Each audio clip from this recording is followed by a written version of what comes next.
Asarwa civil હોસ્પિટલના parking વિસ્તારમાં ખૂની ખેલ ખેલાયો હતો। ચાલીમાં કેમ આવ્યો તેવા નાનકડા કારણને લઈને યુવકની હત્યા કરી નાખવામાં આવી છે। ભૂતકાળના ઝઘડાની અદાવતને કારણે આ ઘટના બની હોવાનું બહાર આવ્યું છે। બનેલી ખૂની ઘટના દરમિયાન સુરેશ ઉર્ફે કાચા ભીલ નામના યુવકની તીક્ષ્ણ હત્યાના ઘા ઝીકીને હત્યા કરવામાં આવી હતી। ભૂતકાળમાં ચાલીમાં ચાલવા બાબતે બંને પક્ષો વચ્ચે ઝઘડો થયો હતો।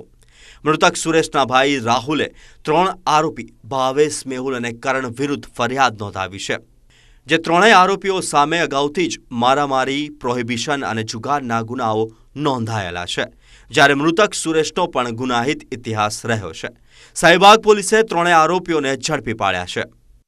વાગ્યાના આસપાસ સિવિલ હોસ્પિટલનો ગેટ નંબર 2 છે, એના પાર્કિંગ વિસ્તારમાં મરણ જનાર જે છે સુરેશભાઈ મનુભાઈ ડુંગરજી તથા 3 આરોપીઓ વચ્ચે જૂના ઝઘડા બાબતે બોલાચાલી થયેલ અને એ દરમિયાન એ વચ્ચે આરોપી તથા જે મરણ જનાર છે એમના વચ્ચે મારામારી થતા આરોપીઓ દ્વારા તીક્ષ્ણ હથિયાર વડે મરણ જનારના શરીર ઉપર જીવલેણ ઈજાઓ કરવામાં આવેલ અને તે અર્થે તેને સિવિલ હોસ્પિટલમાં દાખલ કરવામાં આવેલ અને સારવાર દરમિયાન તેનું મૃત્યુ થતાં જે મરણ જનાર છે એના ભાઈ રાહુલ ભીલ દ્વારા સાઈબાગ પોલીસ સ્ટેશનમાં 3 આરોપી ભાવેશ મહેન્દ્રભાઈ, મેહુલ અનિલભાઈ તથા કરણ અનિલભાઈ વિરુદ્ધ બીએનએસની કલમ 103(1)54 તથા જીપી એક્ટ મુજબ ગુનો નોંધવામાં આવેલ છે।